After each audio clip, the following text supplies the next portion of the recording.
Hello class 6, welcome back again in Vidya Niketan and I am Sunita Srivastav. Children, today I am going to start your science books chapter 10 Animal and their movements. जानवरों और उनके गति के बारे में हम यहाँ पर पढ़ेंगे. तो सबसे पहले देखिए what we will study in this chapter. We have to study about movement and locomotion in some animals, human body and its movements, human skeletal system. तो यहाँ पर हम तीन बातें पढ़ेंगे. पहले हम पढ़ेंगे कि मूवमेंट और लोकोमोशन जो होते हैं जानवरों में वो कैसे होते हैं और मूवमेंट क्या होता है, लोकोमोशन क्या होता है, उनके बारे में हम जानेंगे यहाँ पे. ठीक उसके बाद हम पढ़ेंगे ह्यूमन बॉडी और उनके मूवमेंट्स यानी उनकी गति के बारे में. और फिर हम पढ़ेंगे ह्यूमन स्केलेटल सिस्टम यानी कि मानव कंकाल तंत्र के बारे में. तो हम सबसे पहले स्टार्ट करते हैं अपने चैप्टर को. और स्टार्टिंग में ही आप देखिए यहाँ पर क्या है, match the animal with the words that describe their movement. यहाँ पर देखिए एनिमल्स के पिक्चर हैं और यहाँ पर मूवमेंट ऊपर देखिए यहाँ पे लिखे हुए हैं. तो सभी एनिमल्स के जो मूवमेंट होते हैं उनको खास वर्ड से डिस्क्राइब किया जाता है. तो यहाँ पर ये देखिए मैचिंग की हुई हैं और मैं चाहती हूँ कि आप खुद इन सभी वर्ड्स को डिक्शनरी में ट्राई करें, देखें और सभी एनिमल्स के मूवमेंट को आप उनके नाम से जान सकें. तो जैसा कि यहाँ पे मैच किया हुआ है आप इसे देख सकते हैं और इस तरह से अपनी बुक को भी फिल कर सकते हैं. तो मैं चाहती हूँ कि आप खुद सर्च करें ताकि आपको ये याद भी हो जाए. तो हम यहाँ पर अपने चैप्टर के फर्स्ट टॉपिक को शुरू करेंगे और सबसे पहले है मूवमेंट एंड लोकोमोशन यानी गति और एक स्थान से दूसरे स्थान को जाने को हम लोकोमोशन कहते हैं. गति तो हम बैठे बैठे भी एक जगह पे जो कर लेते हैं, हाथ पांव हिला लेते हैं, उसे हम कहते हैं मूवमेंट. और जब हम उठकर कहीं आते हैं, जाते हैं या अपनी जगह अपनी पोजीशन को बदलते हैं तो वो कहलाता है लोकोमोशन. तो चलिए हम यहाँ पे पढ़ेंगे. You know that there are many features that make living thing different from non living things. An important feature that makes living beings different is their ability to move. But can all living beings move? Certainly. The answer will be yes. क्या आप सभी जानते हैं कि ऐसी कई सारी विशेष बातें होती हैं, कई सारी खास बातें होती हैं जो कि सजीवों को निर्जीवों से अलग करती हैं यानी दोनों की भिन्नताओं को दर्शाते हैं. उनमें से एक महत्वपूर्ण विशेषता क्या है कि सजीवों में गति करने की एक अलग क्षमता होती है. लेकिन आप पूछेंगे कि क्या सभी जीवित प्राणी या सभी जो सजीव हैं क्या वो गति करते हैं? डेफिनेटली आपका आंसर क्या होगा? हाँ, आपका आंसर होगा यस. सभी जो जीवित प्राणी हैं, जो भी प्राणी हैं वो सभी गति करते हैं यानी एक स्थान से दूसरे स्थान पे जाते हैं, हिलते डुलते हैं. तो ये जो खास तरह की जो एबिलिटी है वो सिर्फ जो लिविंग थिंग्स हैं या लिविंग बीइंग्स हैं उन्हीं में पाई जाती हैं. But what is the difference between the movements? Within the movements outside, movement is the temporary or permanent displacement of a body part or the entire body from its original position. Like the arm moves while picking up food. Here a part of your body move while you remain at the same place. Locomotion is when the body changes its position with respect to its earlier position. For example, walking. यहाँ पर देखिए जैसा कि मैंने आपको पहले ही बताया था कि मूवमेंट क्या होता है और लोकोमोशन क्या होता है. तो अब यहाँ पे ये क्लियर करने की बारी आई. क्या होता है कि जो डिफरेंस होती है मूवमेंट की और जो आंतरिक मूवमेंट होती हैं और जो बाह्य मूवमेंट होती हैं दोनों ही अलग अलग होती हैं. लेकिन बाह्य व आंतरिक गति में क्या फ़र्क है? मूवमेंट शरीर के किसी अंग या पूरे शरीर का या अपनी मूल स्थिति से, अपनी जो स्थिति में है वो उस स्थिति से अस्थाई या अस्थाई रूप से एक स्थान से दूसरे स्थान पर या उनके रूप में परिवर्तन हो जाता है. जैसे आप भोजन उठाते हैं या अपना खाना उठाते हैं तब क्या होता है, आपका सिर्फ हाथ हिलता है और आपका पूरा जो शरीर होता है वो एक जगह पर रहता है और सिर्फ आपका हाथ हिलता है जबकि आप एक ही जगह पर रहते हैं. लेकिन लोकोमोशन में क्या होता है? लोकोमोशन वो है जब शरीर अपनी पिछली स्थिति के बाद अपनी स्थिति को बदलता है. जैसे कि आप एक स्थान से दूसरे स्थान पर चलकर अपना पेंसिल बॉक्स लाते हैं या अपने बुक्स लाते हैं, अपनी अपनी कोई ज़रूरी सामान लाते हैं, तो ये कहलाता है आपका locomotion. Okay. We also move from one place to another. We get up and go to our friends' places or play in the sports ground. We walk, run, skip, and jump to locomote. Animal locomotion from place to place by walking, climbing, running, flying, jumping, creeping, slithering and swimming. हम एक स्थान से दूसरे स्थान पर भी जाते हैं, हम उठकर अपने दोस्तों के पास भी मिलने जाते हैं, खेल के मैदान में खेलते हैं, चलते हैं, दौड़ते हैं, कूदते हैं, भागते हैं। ये सभी क्या कहलाते हैं? सभी लोकोमोशन कहलाते हैं। और ठीक इसी तरह के लोकोमोशन आपको जानवरों में भी दिखेंगे। जानवर भी एक स्थान से दूसरे स्थान पर चल कर जाते हैं, चढ़ते हैं, दौड़ते हैं, उछलते कूदते हैं, रेंगते हैं और तैरते भी हैं। तो ये सभी जानवरों के लोकोमोशन हो गए। और अब हम पढ़ेंगे यहाँ पर, देखिए, stand at one place in front of your class and perform dances gesture. Gesture क्या होती हैं? किसी के नकल उतारना या किसी के हाव भाव को नकल करना। You may also request one of your friends to do so. Raise the eyebrow and move the eye balls from side to side. Move the hands आपने देखे होंगे ना, जो डांस करते हैं वो अपने जो आईब्रो होते हैं या जो आई बॉल्स होते हैं उनको किस तरह से मूव करते हैं, तो ये आपको करना है। Move the hands and fingers, bend and stretch, ask if there is movement in the body, jump and move ahead one place at a time, move the legs forward and backward. Now ask if there is movement in the body. Living organism like plants and animals locomote in response to changes in the environment. It may be true. जैसे कि मान लीजिए आप अपनी कक्षा के सामने खड़े हों और एक स्थान पे खड़े होकर आप जो डांस होते हैं, डांस के जो इशारे होते हैं, नृत्य के जो इशारे होते हैं, उनको अपने दोस्त को करने के लिए कहिए। अपने आईब्रो को ऊपर उठाएं और आँखों की जो पुतलियाँ हैं, आई बॉल्स हैं, उनको घुमाएं। हाथों को, उंगलियों को घुमाएं, झुकें, उठें और इस तरह से आप अपनी गति को दोहराएं। और अपने आप जो भी कर रहे हैं उसकी जो गति हुई, आपके पैरों की जो गति हुई आगे पीछे करने की या उठने की या झुकने की, ये सभी क्या कहलाएंगे? ये सभी आपका मूवमेंट कहलाएगा। और आप अगर एक स्थान से दूसरे स्थान को जाते हैं तो ये कहलाएगा आपका लोकोमोशन। जो पर्यावरण है, जो इन्वायरमेंट है, पर्यावरण में भी जो परिवर्तन होते हैं उसके जवाब में जो जीवित प्राणी हैं जिस तरह के रिएक्शन करते हैं, वो जिस तरह से वो अपने इन्वायरमेंट के चेंजेस के बाद जो रिस्पॉन्स करते हैं, वो भी लोकोमोशन ही कहलाता है। जीवित जीव जैसे कि मान लीजिए पेड़ पौधे हैं या जानवर हैं, वो घूमते हैं और इस प्रकार से भी वो अपनी गति को रिस्पॉन्स करते हैं। और देखिए यहाँ पे है किस तरह से ये अपनी गति को जाहिर करते हैं। जो एनिमल्स हैं वो अपने एनवायरनमेंट के या अपने चारों तरफ में जो परिवर्तन होने के बाद जो भी जिस तरह के भी रिएक्शन वो देते हैं, वो भी उनका मूवमेंट ही कहलाता है। जैसे मान लीजिए कैसे कैसे कहलाएंगे ये movement. Protect themselves from adverse weather और डेंजर। कभी कभी क्या हो जाते हैं, मौसम बहुत ख़राब हो जाते हैं और तब जो एनिमल्स होते हैं वो मौसम के अनुकूल जब वो नहीं रह पाते हैं, तब वो क्या करते हैं, अपने आप को अन्य सुरक्षित स्थान पर अपने आप को ले जाते हैं ताकि वो मौसम के प्रतिकूल प्रभाव से बच सकें। तो ये भी एक तरह का उनका मूवमेंट ही है। गेट फूड, लाइट और something which they benefit from और find a suitable place for reproduction. Next, भोजन या प्रकाश या अपने आवश्यक वस्तुओं को प्राप्त करने के लिए भी वे स्थान बदलते हैं और ये भी इन्वायरमेंट के खिलाफ, जो इन्वायरमेंट के अनुकूल जो उनकी प्रतिक्रिया होती है उसे वो दर्शाते हैं और ये भी गति कहलाती है उनकी।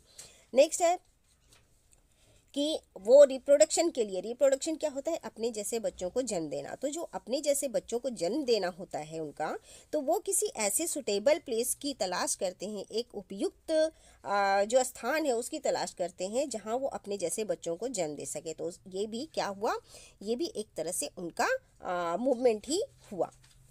नेक्स्ट है हमारा, यहाँ पे देखिए कुछ क्वेश्चन है यहाँ पे एक्टिविटी 1 में। Here are some more example of words depicting animal movements, underline them, one is done for you. यहाँ पे देखिए एक तो किया हुआ है और मैंने ये बाकी के भी किए हुए हैं, तो इसे भी आप अपनी बुक में कर लीजिए। नेक्स्ट टॉपिक जो हमारा है वो है movement and locomotion in some animals. कुछ जानवरों में जो मूवमेंट और लोकोमोशन होता है उनके बारे में हम पढ़ेंगे यहाँ पे। Let us study some example of movement and locomotion in animal in details. आइए इनको हम डिटेल्स में जानते हैं। तो सबसे पहले यहाँ पे है हमारा अर्थवॉर्म, और अर्थवॉर्म आप सबने देखे होंगे, ये बारिश के दिनों में ज़्यादा नज़र आते हैं हमें, तो इसे हम अर्थवॉर्म कहते हैं या हम इसे केंचुआ भी कहते हैं। The body of an earthworm is made up of many rings joint end to end. It fixes part of its body to the ground as it has a large number of setae protecting out from under its body. The setae are connected with muscles and help to get a good grip on the ground. The earthworm then uses its muscles to expand and contract its body as a way of movement. Earthworm creep along the ground by alternately squeezing and stretching muscles along the length of their bodies. तो यहाँ पे हम केचुआ के बारे में पढ़ रहे हैं, और जो केचुआ होता है ये आप सभी बच्चे इन्हें मिट्टी में रेंगते हुए जरूर देखे होंगे बारिश के दिनों में। तो इनकी जो बॉडी होती है ना, कैसी होती है इनकी बॉडी में बहुत सारे छल्ले होते हैं, जो एक छल्ले से दूसरा छल्ला इनका क्या होता है, जुड़ा होता है। छल्ले छल्ले जैसे वो इनकी बॉडी की जो रचना होती है वो इस तरह से होती हैं, ठीक है। एक सिरे से दूसरा सिरा इनका जुड़ा होता है और इसी तरह से इनकी बॉडी बनी होती है। ये अपने शरीर में के जो कुछ हिस्से हैं उनको ज़मीन पर टिका देते हैं, क्योंकि इसके शरीर के नीचे बड़ी संख्या में छोटे छोटे आप देखे होंगे, ये देखिए, इसको हम सेटी कहते हैं, और इसकी सहायता से ये ज़मीन पर अपनी पकड़ को मजबूत बनाते हैं। ये देखिए, ये कॉन्ट्रैक्ट भी हो जाते हैं और एक्सपैंड भी हो जाते हैं। देखिए कॉन्ट्रैक्ट हो गए हैं, यहाँ पे इकट्ठा हो गए हैं, और यहाँ पे देखिए अपनी बॉडी को ये किस तरह से एक्सपैंड कर देते हैं, और इसी तरह से ये अपने आप को लोकोमोट करते हैं, यानी अपना स्थान परिवर्तन करते हैं। तो इनके शरीर के नीचे बड़ी संख्या में सेटे होते हैं जो कि मसल से जुड़े होते हैं, और ज़मीन पर ये अच्छी पकड़ बनाने में ये सेटे इनकी मदद करते हैं। अर्थवॉर्म मसल्स को फैलाकर और इनको सिकोड़कर अपनी चलने की जो गति है, अपनी चलने की जो प्रक्रिया है उसको पूरा करते हैं। ये देखिए इस तरह से ये एक जगह सिकोड़ लेते हैं, यहाँ देखिए एक जगह ये सिकोड़ लेते हैं और फिर एक जगह ये अपने आप को एक्सपैंड कर देते हैं, और इस तरह से सिकोड़कर और एक्सपैंड करके, प्रसार करके ये अपने आप को आगे की तरफ बढ़ाते हैं। यही है इनका लोकोमोशन। ओके, चलिए अपने शरीर की लंबाई के साथ ये मसल्स को क्या करते हैं, खींचते हैं, और इस तरह से रेंग कर ये ज़मीन पर अपनी पकड़ को बनाकर आगे की तरफ बढ़ते हैं। अब चलिए यहाँ पे देखिए कुछ हमारे पास लिखा हुआ है। अब क्या है ये activity? Put an earthworm in the middle of a large sheet of paper, observe its movement, listen carefully for the sound of the worm make on paper, transfer the worm to a sheet of glass, observe how it moves now, try to describe any differences. If there is total silence, you can hear worm moving on paper, a faint stretching sound as their bristles engage with the paper. Worm cannot get a grip on glass and so cannot move over it. क्या करना है आपको? कागज की एक sheet पर earthworm को रखिए और उसको छोड़ दीजिए चलने के लिए। उसके चलने से आपको क्या होंगी, कुछ आवाज़ें आपको सुनाई देंगी। अब अर्थवॉर्म को क्या करेंगे आप, एक ग्लास की शीट पर, शीशे की शीट पर आप उसको चलने को छोड़ दें। क्या अब भी आपको आवाज़ सुनाई दे रही है? नहीं दे रही है ना। वो इसलिए क्योंकि जो इनके ब्रेसल्स थे, यानी जो इनके सेटे थे, उन्होंने जैसे कि ज़मीन पर वो ग्रिप बना लेते हैं या खुरदरी जगह पर वो अपना ग्रिप बना लेते हैं, तो इस तरह की जो ग्लास शीट थी उन पर उनकी जो सेटे थे उन्होंने ग्रिप नहीं बनाई, और इस कारण वो चिकने सतह पर नहीं चल पाए, और वो चिकनी सतह पर नहीं चल पाए, इसीलिए आपको चलने की आवाज़ नहीं सुनाई दी। हालांकि वो पेपर पर जब आपने रखा था और आपको जब उनके चलने की आवाज़ सुनाई दी थी, तो उसका कारण यही था कि उनके जो ब्रिसल्स थे उन्होंने कागज़ या पेपर पर अपनी ग्रिप बना ली थी और वो चल पा रहे थे आसानी से, इसीलिए आपको वो साउंड सुनाई दी, जबकि ग्लास सीट पर वो आवाज़ आपको सुनाई नहीं दी थी। चलिए नेक्स्ट हम पढ़ेंगे अब स्नेल के बारे में। स्नेल क्या होता है? स्नेल होता है इस तरह का घोंगा। ये भी आपने देखे होंगे बारिश के दिनों में पार्क में, है ना। तो इनकी बॉडी के ऊपर एक सेल होता है जिसके अंदर ये अपनी प्रतिकूल परिस्थितियाँ अगर ये इनके नज़दीक होती हैं या आप इनको छूने की कोशिश करो या कोई दूसरा चीज़ इनके आसपास आता है, तो ये क्या करते हैं, झट से अपने आप को सिकोड़ कर इस सेल के अंदर बंद कर लेते हैं, अपने आप को सिक्योर कर लेते हैं। तो आइए हम इनके बारे में पढ़ेंगे। The body of a snail is long, mosh and slimy. The body has a soft skin, a head with tentacles and muscular organ called the foot. It has a shell to protect its soft body. The snail moves by creeping on a flat foot underneath the body. The band of muscles in the foot contact and span, and these creates a kind of rippling movement that pushes the snail forward. The foot has a special gland that produces a slimy mucus to make a slippery track. You can often see these slippery trails in the garden. The slimy comes out from the front and hardens when it comes into contact with air. The snail is able to move on a very sharp object without being injured because the muscles like secretion helps to protect its body. तो यहाँ पर हम snail या घोंगा के बारे में पढ़ेंगे। इनकी जो शरीर है वो कैसा होता है, वो लंबा होता है, पतला होता है और नम होता है, यानी चिपचिपा सा होता है। इनकी जो त्वचा होती है, इनकी जो स्किन होती है वो बहुत ही सॉफ्ट होती हैं और एक इनके सिर होता है जिस पर कि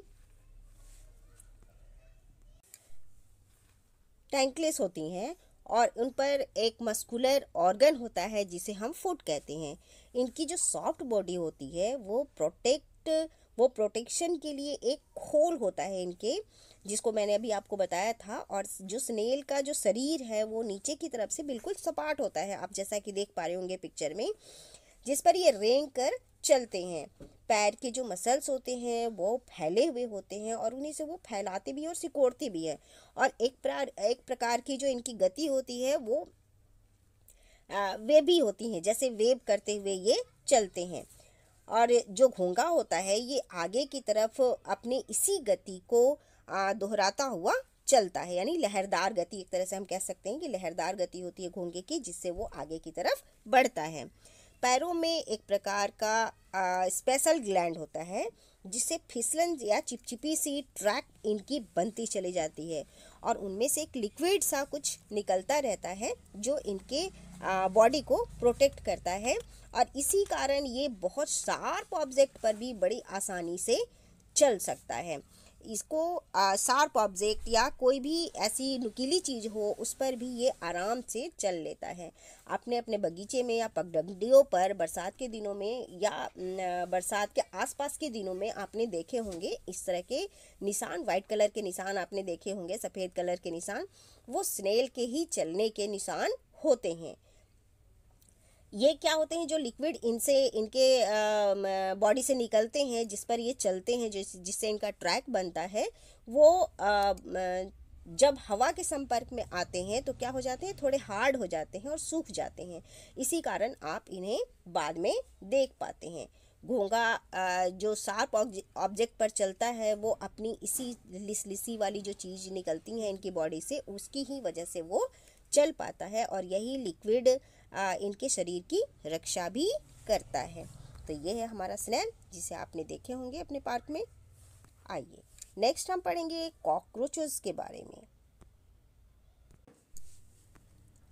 cockroaches are common household pest feeding on any food left over, living in humid dark corners and crevices. They can sense light or slight movement near them. Two antennas help them to find food, sense, smell, and to find their way. The sensory organ on the body enable them to sense touch. They keep their antenna in the upward direction, maintaining an angle of 60 degrees between each other.